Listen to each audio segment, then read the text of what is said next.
आप देख रहे हैं जय भारत टीवी। कांग्रेस ने थोड़ा हल्की पड़ गई वहां, अगर वो ताकत लगाई होती उस समय, अब आपको एहसास हो रहा है? तो देखिए, कांग्रेस को के नेताओं को और हमारे दिल्ली के लोगों को थोड़ा भांपने में कहीं कमी रह गई। तिलकराज बेहड़ क्या किच्छा में रहेंगे या वापसी करेंगे रुद्रपुर?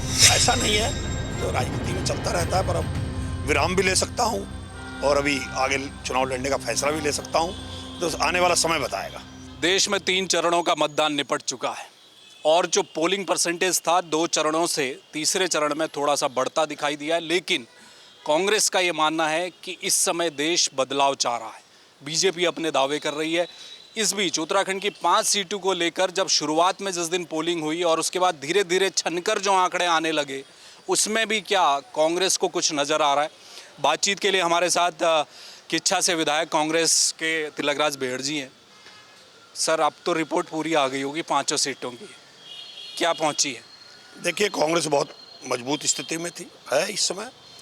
हमें जितनी उम्मीद नहीं थी उससे ज़्यादा लोगों ने हम पर भरोसा व्यक्त किया है और मुझे लगता है कि 2009 की स्थिति अब दोबारा आएगी और लोग कांग्रेस को पसंद कर रहे हैं। उत्तराखंड के अंदर बदलाव चाह रहे हैं, क्योंकि जो हालात हैं उत्तराखंड के, जिस तरह से लूट पाट, भ्रष्टाचार, ज़मीनों की खरीद फरोख्त, जो धंधे हुए हैं, उससे आम आदमी परेशान है।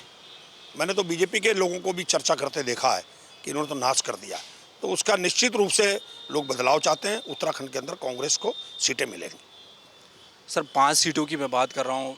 ये माना जा रहा है कि पौड़ी में गणेश गोदियाल जो आपके प्रत्याशी थे, उन्होंने एक बहुत अच्छी फाइट दी है। हरिद्वार में एक अच्छी फाइट मिली है।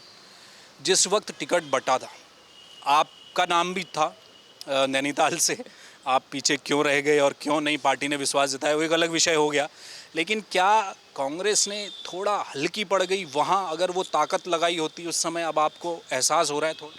देखिए, कांग्रेस के नेताओं को और हमारे दिल्ली के लोगों को थोड़ा भांपने में कहीं कमी रह गई। अगर ढंग से थोड़ा भांपा होता और ये देखा होता कि कौन इन सीटों पे बाजियां मार सकता है, कौन कौन सीनियर लोग, तो शायद रिजल्ट इससे बहुत बेहतर आते जो अब आने हैं। बस इतना ही कह सकता। सर, अब एक आखिरी सवाल है मेरा। निकाय तो आने वाले हैं, चुनाव की भी तैयारी चल रही है, फिर 27 में आपका विधानसभा भी आ रहा है। तिलकराज बेहड़ क्या किच्छा में रहेंगे या वापसी करेंगे रुद्रपुर? आपकी क्या तैयारी? ये सब गर्भ में है। मैं इतना सीनियर हूँ, बहुत चुनाव लड़ चुका हूँ, 8 बार एमएलए 91 से कंटिन्यू लड़ रहा हूँ। अभी तक कोई भी ऐसा चुनाव नहीं जो मैंने मिस किया हो। 3 बार हारा हूँ, 5 बार जीता हूँ। मैंने एनडी तिवारी जी के खिलाफ 3200 वोट से कुल हारा था मैं।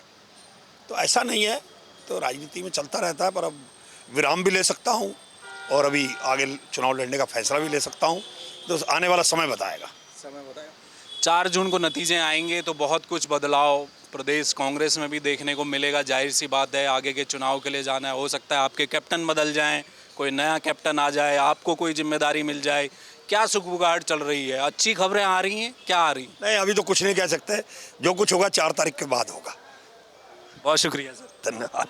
तो ये थे तिलकराज बेहड़। अपने बेबाक अंदाज के लिए जाने जाते हैं, वैसे ही राजनीति भी करते हैं। किच्छा से विधायक हैं, रुद्रपुर से पहले लड़ा करते थे। इस बार किच्छा उन्हें जाना पड़ा, लेकिन जीत कर आए।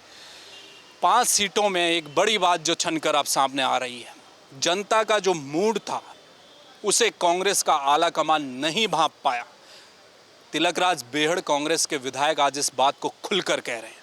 अगर इन 5 सीटों में कांग्रेस के प्रत्याशियों में जो टिकटों का बंटवारा हुआ, वहां अगर सीनियर लीडर मैदान में आते तो क्या तस्वीर कुछ अलग होती। ये कांग्रेस के भीतर अब चर्चा शुरू होने लगी है। 4 जून को जब नतीजे आएंगे तो उत्तराखंड कांग्रेस में आपको बहुत कुछ बदलता हुआ नज़र आएगा। बहुत लोगों की कुर्सियां जा भी सकती हैं, कोई नए चेहरे भी जिम्मेदारी लेते आपको नज़र आएंगे। सबकी नज़रें 4 जून पर हैं, लेकिन आने वाले चुनाव में कांग्रेस इस बात को लेकर अब सजग दिखाई दे रही है। कम से कम जो गलती लोकसभा चुनाव से पहले टिकट बंटवारे में हुई, वो आने वाले चुनाव में, चाहे वो निकाय हो या फिर विधानसभा का हो, अब गलती की कोई गुंजाइश कांग्रेस ना छोड़े। कैमरामैन मयूर उपाध्याय के साथ हेमंत, जय भारत टीवी।